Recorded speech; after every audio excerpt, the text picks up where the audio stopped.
مقصد هذا والله ما ضمن إن شاء الله. هذا هو فرح سنة هاي شغلة نقصه مع البوليسو. أنا جناقصية ما دام أنا بكون مقدشة أجوتي جناقصية راح آدي إني فهمان markii waa ogtahay annaga Soomaalida baan ganacsiga iyo background-ka ganacsi background because markii dagaalada sokeeye ay dadkii ilmaha la carbayo oo ganacsiga ku sameeyay inta si kala ah ka Soomaaliyeed ay started from there iyadoo loo jiro qof ma jiro maanta oo loo jirto waxaan jecelahay inay ka sii qurux badan ka sii hormarto anigu magacayga waxaa yidhaahdaa saddex sano waxaan ahay madaxa Somali Independent Business Alliance oo loo yaqaan Somali lagu fasiro waa ganacsiga madaxa bannaan isu timid ee Soomaaliyeed marka Soomaaliya runtii magacaan markaan bixinayo ma joogo Soomaaliya jooga dad la kaashaday maadaama ganacsiga soo shaqeeyay dowladda Soomaaliyeed oo soo shaqeeyay waxaa fahmay ganacsiga in loo baahan yahay shaqo aad u badan 7270 kabixi doonaa gabadhaana waxay taafiliya yiraahdaa dhammaantii soo dhawaada anagu goolka aan leenahay ganacsato Soomaaliyeed businesskooda oo kor u kaco ay si wanaagsan ganacsigooda u koriyaan ballaariyaan fahmaan fursadaha ka jira magaalada iyo waxyaalaha dhaqaalaha meesha yaalo iyo organization ama hay'adaha ku shaqo kale. Thank you very much. Let's give the round one more round of applause, please. I think waxyaalaha aan aad iyo aad aniga shakhsi u daneynaya waxaa ka mid ah ummadda Soomaaliyeed way joogaan dadkan khaasatan state Washington ama ganacsi ha noqoto ama siyaasad meel dheer baan ka gaarnay waddankeenana waxa weeye Soomaaliya waddan hadeertaan aad iyo aad maantii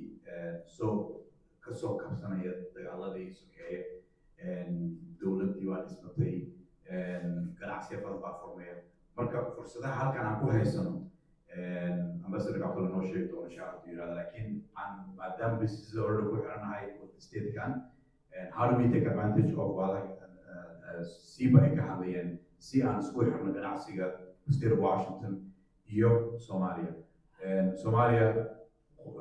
khayraad badan ayuu leeyahay waddankaas ama ha noqoto khayraad badan ka soo baxa ama xoolo ama yani waxyaalo fara badan baa jira oo aan import ku samayn karno sidoo kale internet aan xagga aan ogeyn karo insha Allah yiraahdo marka Soomaalida waxaan is leeyahay maadaama wax badan hadeertaan aan fahanay muddo dheer waddankan aan joognay aan ka faa'iidaysano fursadaha haysano haddana waxaan jeclaan lahaa inaan kusoo dhaweeyo cali sheego skyline properties oo guryaha wixii saaran waddankan waxaan joognaa 30 sano iyo wax ka badan 1990s wax ka badan anigu waxaan aaminsanahay runaantii haddii halkan aad joogtid yes lugtaa labaad ha joogto waddanka marbatag ilmaha kaxayso laakiin meeshaan uguma socoto ilmaha taataa ku dhashay uguma socotid ilmahaaga ma kusii dhali doonaan iyo wixii ku xigay insha Allah marka taasi waxaa muhiim ah in aad guri gadatid meel aad deegaan oo leedahay gado walaalahay waxaa jira cali oo kale cabdiweli qarboobe iyo dhalinyaro kale halkan joogo oo kuu fasiri karo yani kuu sheegi karo guriga aad gadanaysid macnaha uu leeyahay guriga aad gadanaysid ijaar kale ma bixinaysid waxay dhahaan the simplest way to generate wealth is to home ownership yani adiga lacagta had doob aad bixinaysid oo kira bixinaysid qof kale aad kira ka bixinaysaa ilmahaaga ma arki doona marka insha Allah dad badan waxaa jira fikradooda weli ilaa hadeertaan aan kala dhacsay inay guri gataan laakiin waa ku dheerigalnaa insha Allah inay taas laftigooda ayagana ku fikiraan cali soo dhawo insha Allah. Been around since 1991 and last 25 years our push was social services workforce. So now I'm trying to pivot myself out of that and figure out how to be self-employed. But waxyaalaha kala hadlay waxaa waaye in overall businesska laga hadlo marka ujeedada maanta meesha aan joogno waxay kutusaysaa collaboration within ourselves saddex business ugu imaatay maanta 83,000 square feet oo siyaalo dhexdeed leedahay this is prime land marka ujeedada waxaa waaye ninkastoo business of Fikiria, business of non-profit organization of Fikiria, like if we do things collectively, it will be easy for you and you can succeed and you can achieve more. So waxyaalaha ugu muhiimsan maanta inta aan uga hadlo waa collaboration within business community within Seattle. So from now on, qofkii guri u baahan, that's on the side aan halka like waxyaalaha ugu weyn in ownership u noqdo mid oo collective ah. Maybe a lot of us who take so one step out in a kind of okay, what the first who care either like that. Those are the little things that we are thinking that how we can keep on piece of Seattle or the multi-generation also take it. Okay, well, that's something.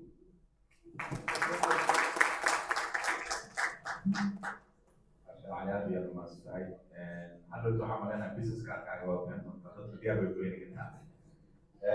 hadda waxaan jeclahay insha Allah la yiraahdo inaan ku soo dhaweeyo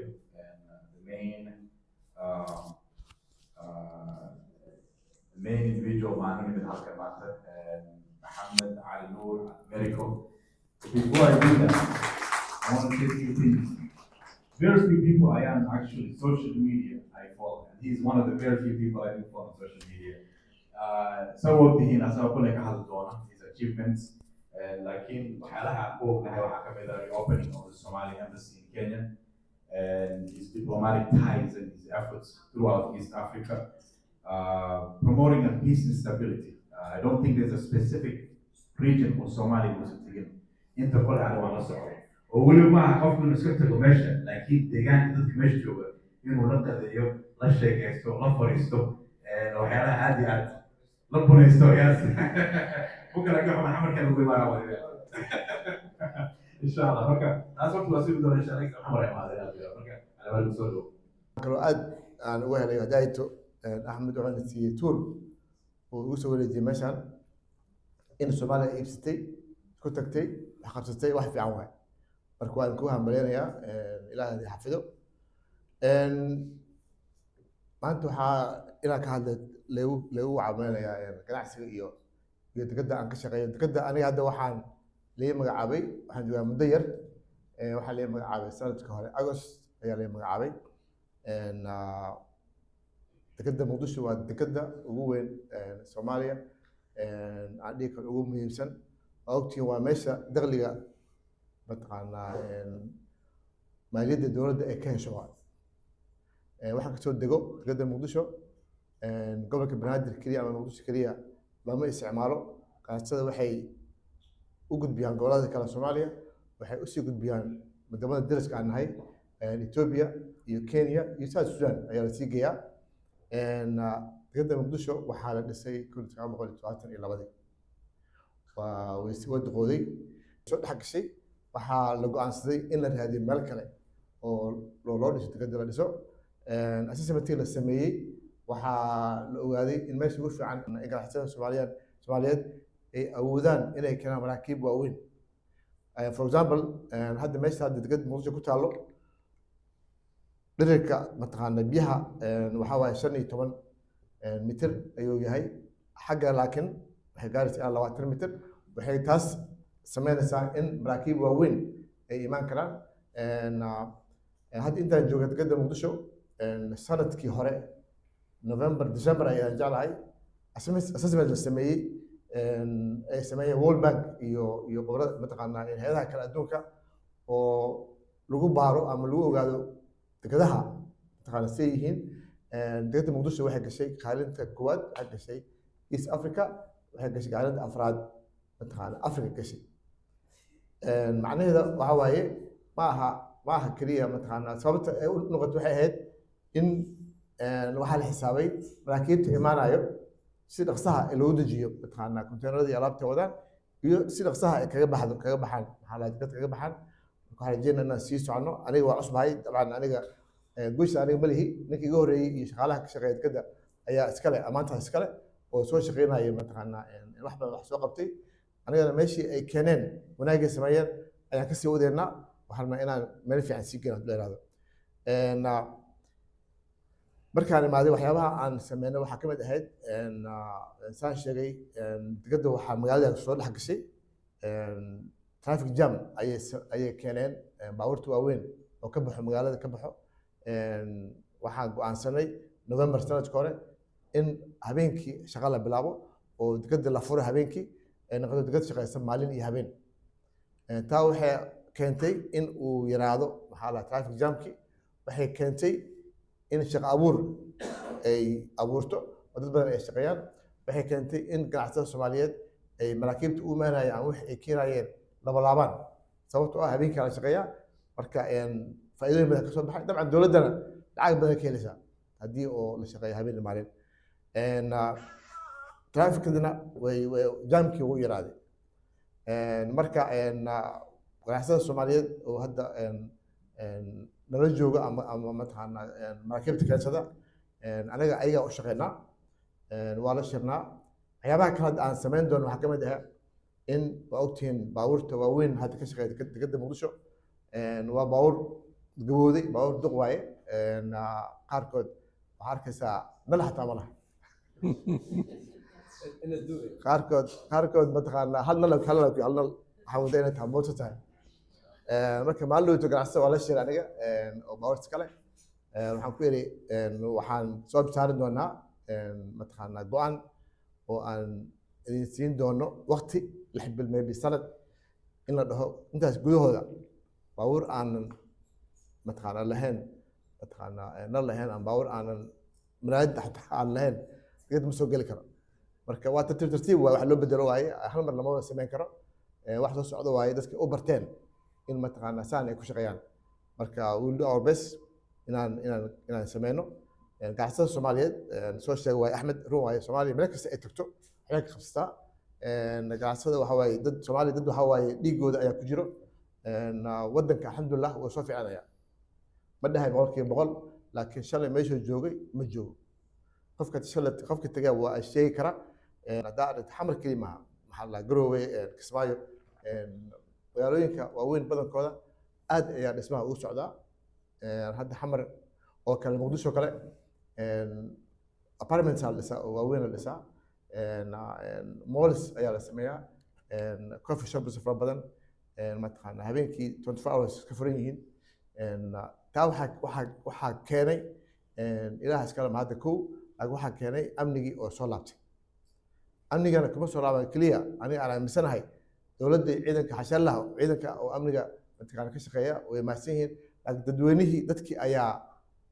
la shaqeeyay ciidanka la shaqeeyay dadkii ayaa dhahay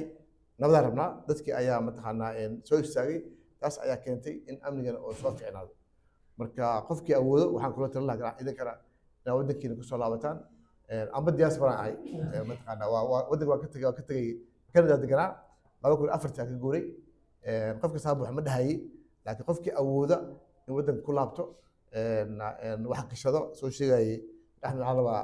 in oo hal inta la joogo xagga la joogo inkastoo laakiin haddii laba faas la fuulo waa kala dhax marka in waddanka haddii la awoodo la tago la maalgashado ayaan kula talin lahaa marka waa mahadsantihiin wixii su'aalaana diyaar u ah inaad ka jawaabo insha allah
waxa meesha ku jooga saxa guryaha la fursaday dhulana la baashay caafana la yiri war meel hore galeena oo magaalada soo qaxay lagu caawiyo hadii la hagaajiyo so inay si sax uga hadlaan oo rag loo fariisiyo ee wax dadka la jeexsiyo ya magacayga waa shukri biloke ambassador marka hore ku mahadcelinayaa waqtigaaga soo qaadatay oo nootooda maanta halkan adiga joogto aniga waxaan ahay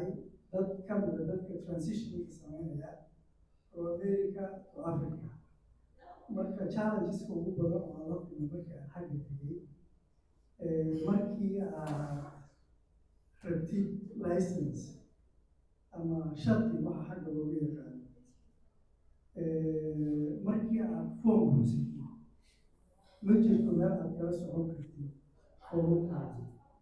hadda tusaale kaleeto business plan business plan waxaan ka furay Kenya iyo Soomaaliya so Kenya guuriyay markii Kenya aan ka furtay waxaa jira portal waxa la dhaho oo aan kala socdo oo application-kan wuxuu leeyahay review approved denied kan so status update waxa la ayaa keenaysa marka waxaan ka fikirayaa wax aad u fudud waaye markii aan ka fikiray systematically ma aha waxaan ka hadlayaa yacni canshuuraha la qaadiy markii la isku barbardhigo systemkaas oo kaleeto waa tracking system hadlaya marka in waxyaalaha sidaas oo kaleeto dekeda ay qabto iyo in kaleeto markii ay ku imaanayaan alaabta meel aad kala socon karto iyo statuska ay maraysa alaabta inaad noolaha jeclaan masha Allah waa mahadsan tahay waxyaabaha hadda aan sameynay ay ka mid tahay company Soomaaliyeed ayaan siinay maxaa lahaa inuu ka shaqeeyo waxaan rajeynayaa insha Allah taala before end of the year inaan la heli doono dekeda website-ka la sameeyey qofku wax keensado meesha ku arki doonto waa ku jirnaa Asante, thank you. Waxaa kaloo ku dari lahaa it is a great question. Thank you, Abdul. Waxaa kaloo ku dari lahaa that is an opportunity honestly for every Somali IT individual, right? Maaha yani already waxaa jira tender iyo process already medicine laakiin fursadaas waxay u taalaa dhalinyarada wax ku bartay ama wadankii joogo kale haddii ay ka qayb qaadan karaan insha Allah maybe the next round of tender process for example and waxay su'aalayaa بسم الله الرحمن الرحيم magacaygu waa maxamuud shanaadaan ambassador jazaaka allahu khayran horta shaqada wanaagsan markaad safiirka ahayd iyo haddaba iyo sida badan aad siyaatan 3 jeer 2 jeer horaan timaaday runtii kamaana kasoo qeybgalay kulamada hore aan kaaga mahadcelinaynaa shaqada aad wadanka iyo ummadda aad u haysid shukran marka hore midda kale horta runtii dekeda muqdisho anaa loo xiriiraa aan baa ka shaqeyn jiray muddo 50 years runtii muddo waa meel lagu soo koriyey oo nolosheeda qayb ka mid ah oo markaan muqdisho joogay taasna waa mid kale waxaan su-aasheeda ay tahay businesska dad Soomaaliya markii la fiirsho 30 sano markii burburka dowladdii waxaa aad u batay muqdisho hadda 2 sano ugu dambeysay waa tegey waxyaalo badan aan qiimeeyey waxaa ii soo baxday business badan uu dad u xiraya gooniyaha dalan qof aqoontii ka tegey waxaa laga yaabaa inuu qaraabo ku lahayn muqdisho kale ama aqoon fiican ku lahayn ama dowladdii inuu system ku lahayn meeshii shan la joogo kala duwanta waxaan sheegaysa run waaye laakiin waxaan aaminsanahay in laga bixi doono qof hadda meel ay u xirnaan kartaan hadda inay jiri doonto ilama aha laakiin kabilyaal waaweyn way jiraan oo mataqaanaa dhahayo anaa sokor kaliya keenayo ama kala kala keenayo laakiin kuwa kale waa arka aniga oo Soomaaliya ganacsi yar ah oo wax keensada marka hadda jaalada heer Seattle anaa xabad ii joogo anaa isku qabiil nahay iimaada anaa idin kaalmeeya insha Allah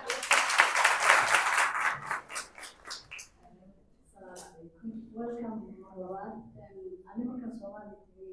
ganacsatada qaar waan soo shaqeeyay gudoomiyaha ganacsatada sekta ganacsiga iyo magacaabeen waxaa lagu daray chair waxaan ka mid ahaa World Bank lacag waxaa noola keenay 12 milyan in dadka Soomaalida matching fund loo qaybiyo oo la siiyo marka anaga azarta ganacsiga ahaan waxaa lagu xijiyay qofkii aan albaab furnayn oo laysin lahayn oo rugta ganacsiga aan memberka ahayn in ay ogoleyn gobolada way ku jiraan dabcan inay ogoleyn in lacagtaas qofkaas la siin karo marka waxaa jira gabdho badan oo oo ganacsi yaryar haysto sida caanaha gado gado dhuxusha yaanyada gado waxyaalahaas oo kale macnaha ilmahooda maalintii daily lifekooda u raadsado waxay ku tiirsan yihiin ganacsatada waaweyn ay kasoo iibsadaan wax ma awoodi karaan marka inay albaab furtaan ay fursadahaas helaan sidee marka idinka dekeda iyo rugta ganacsiga iyo xafiiska ra-iisul wasaaraha ama isaga kaashan karaan dadkaas in xataa intii collaboration loo sameeyo albaab loo furo si ay fursadahaas uga qayb qaataan because imagine markaas wuxuu noo sahlay inaan siino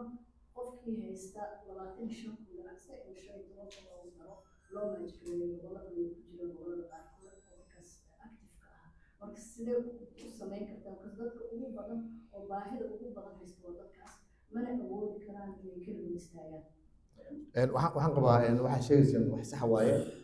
in laga hadlo social media laga hadlo waaye waxaan qabaa in dadkana idinkana aad hadashaan oo la sheego sababtoo ah dadkaas yar ganacsada yar way badan yihiin allaag waxaa u ahay bangiyada qaarkoodna inay caawinaan qof kasta mataqaanaa lama siin laakiin caawinaad wuu jiraa laakiin inta la rabay weli lama gaarin laakiin waa la gaari doonaa dheeraad axmedow aan kula kaftamay haddaa waxay tiri ambaasador ku salaabtay meesha waxay tiri waa la siiyaa resident la siiyaa dhacday sooma resident de guri la siiya sooma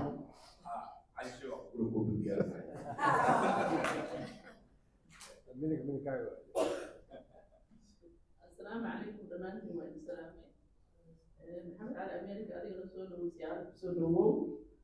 أنا قلت ماشي عن 6 سنة محمد رافي ورمر بودك ماشي أقول بالجول أنا بس كده موريني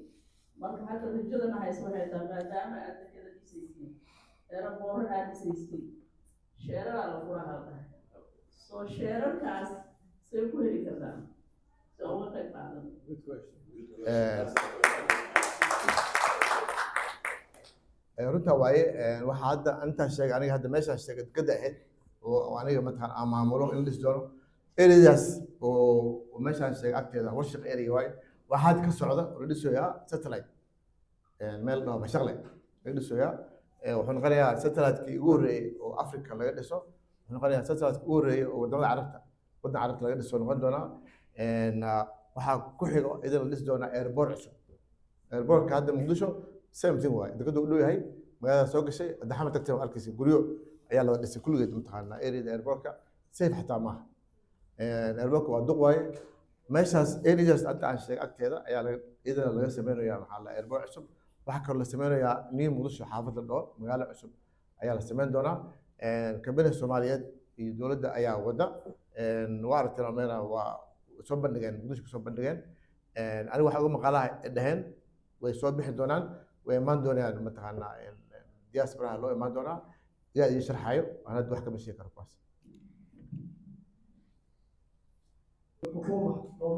xukuumadda ayaa hoos u dhac ku imaan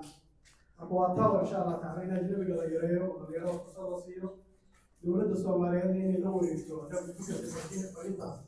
inay laboorka ilan waddan kastoo hadda hadday aragtid kenya laboorka ayadaa maamulayso Egypt ayadaa maamusho Turkiya ayadaa maamusho shirkad ajnabi kale ma wakiilato maxaa dakhligii wuxuu soo gelayaa waddankii sirtii ma baxayso hadda ninka ajnabiga oo ilaalinaya sirtii wax walba waa dayacanta haddii dekan tahay haddii laboor tahay kulle taasina waa talo insha allah waa mahadsan tahay waxaa la dhahay maxay ahayd don't mix apple orange man maamaadi anaga kenya isku ma nihin anaga wadamada kale isku ma nihin anaga dagaalaa soo marnay dhibaan na soo maray waddanka wuu burburay waa la soo kabanaya it will take some time waa kugu raacsanahay dad ajnabi inay maamulaan airportka iyo dekada ma fiicna laakiin if you go back si aan jirtay dekada iyo airportka lacagta la qabto waxaa lagu qaadi jiray bac hadda waxaa lagu shubaa maxaa la bankiga state lagu shubaa kambilaasha joogo waxay qabteen laakiin de shulada state inay joogaan ma aha maxaa la forever maaha waa in la gaaraa xilli dadka soomaalida ay la wareegaan hadda dekada kambaniga jooga wuxuu joogaa 10 sano 11 sano ana hadda markaa imaaday waxyaabaha aan ka hadlo wax kamid ahayd nimanka hadda jooga waa u mahadcelinaynaa waxay qabteen systemkeena bareen anaga ma ka siin mataqaanaa dad kusoo shaqeey waaye laakiin they have to be time inuu jiro waaye la dhihi karo inay baxaan waaye waa in haddeertaan intay joogaanna soomaalida joogto dekada dhalinyarada kuwa shaqeeya la baro mataqaanaa habka inay iyaga ka shaqeeyaan maaha marka waa ku raacsanahay laakiin iyagana let's give them maxaa la dhahaa credit-kooda waxay sameeyaan ambassador mahadsan tahay waxaan kaloo ku darayaa maanta meetingka aan joognay su-aashaas oo kale degdegda waa la weydiiyey waana xasuustaa inaad ka hadashay iskuulaad marine school iyo dhalinyarada in fursadahaas kala siiyo waddan 30 sano ka badan dagaal ku jiray dagaal sokeeye hadeertaana soo qabanay maantii waxa weye meesha hadda aan joogo waa meel wanaagsan laakiin waxaan isleeyahay fursadahaas dhalinyarada iskuulaadka high school ama college farsamaha gacmaha oo kale in la badiyo ay ka qaataan tusaale si wadamadaas hadda shisheeyaad sheegaysa oo kale ustaad in aan oo qaaftoon insha allah yiraahdo axmed waxaan ku jira hadalkaad traalo maanta waxyaabana weydiya ka mid ahayd hadda degada anaga waxaan sameynaa jaamacadaha ka jira muqdisho qaarkood ayaa waxay baraan maritime iyo dekedaha mataqaanaa logistics yaa la baraa waxaan fursad u siinay in jaamacadaha ay soo qortaan ardayda dhammaynayso jaamacad oo kale in ay week camal degada yimaadaan ay la shaqeeyaan maxaa la dhahaa shaqaalaha soomaaliyeed ay bartaan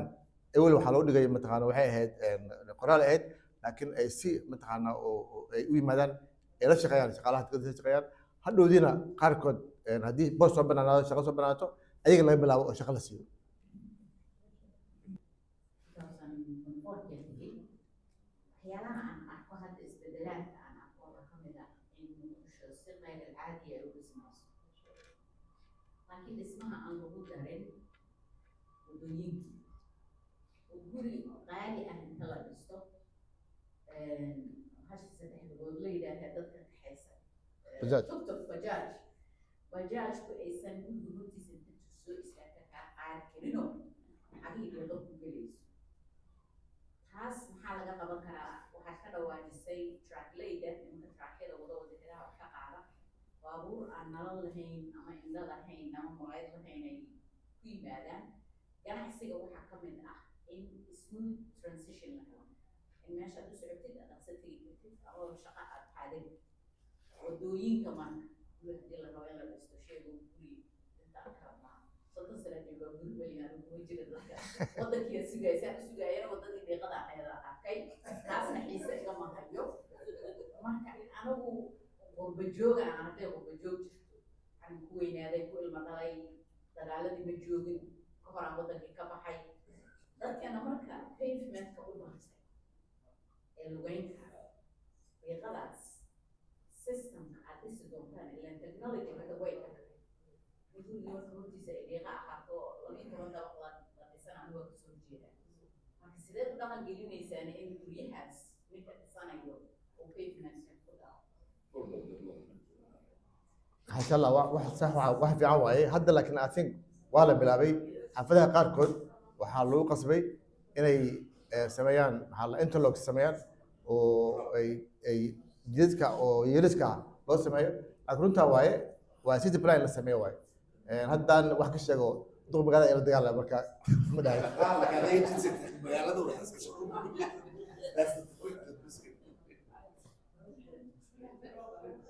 السلام عليكم الله يستر كسور واو أنا مقعد حسن ربطي واي يعني في صناعة الصومالية سكوبانا كيماني ما شاء الله سؤال شيء محاولة نيك مواطن الصومالي نيك أجنبي وقفوا وتجد واحد سعودي سنة اسكسي موضوع عشورة مثلا اسكسي ما وتجيبها يا مثلا ninka muwaadinka ayaa xaq leh inuu majority ka labaadna su-aasheeda labaad waxaa waaye haddii nin ganacsadada soomaaliyeed ay dibadda wax ay ka keenaan xashuurtii loo fududeeyey ay suuqiina ay kor u qaadaan kaasna maxaad qaban kartaa haddii ganacsadada soomaaliya dibadda alaabta ay ka keenayaan oo low cashuur loogu soo sameeyey dale suuq bakaaraha markay geeya ee lacagta over ay ka dhigaan waa masaay horta ninkaan adeebara ma maqasheen Stephen Curry Soomaaliya maxaa laga ismaa iyo Michael Jordan iyo Michael Jordan iyo waa kaasa Soomaaliya basketball ciyaar jira gaar u ahaa ya waxa waaye is a legend waa una legend soo waa maasan tahay markii ganacsatada Soomaaliyeed wax keenaan dabcan ayaga priorities kale qofka ajnabiga qofka Soomaaliga ayaa kale anaga hadda for example dekada waxaa jira import iyo export ayaamaha dambe waxaa xoogga saarnay dabcan qofka Soomaaliya markuu wax keenayo iyo ka dhoofinayo shaqada in loo fududeeyo waa in loo sahlo waa laakiin waxaan laba laabnaa kuwa wax dhoofinayo si loo encourage gareeyo mataqaanaa beeraleyda kale kalluumaysatada kale dadka mataqaanaa waddanka wax ka dhoofinayo ayaan aad gacan loo siiyaa si ay u helaan mataqaanaa inay wax badan dhoofiyaan laakiin su-aashaada ah in qofka ajnabiga qofka Soomaaliga dabcan mar kasta qofka Soomaaliga ayaa iskale priority iskale mid kale oo bakaaraha marka la geeyna lacagta la kordhinayo waxa waaye waa wasaaradda ganacsiga shaqo kule in laga aqbalana maaha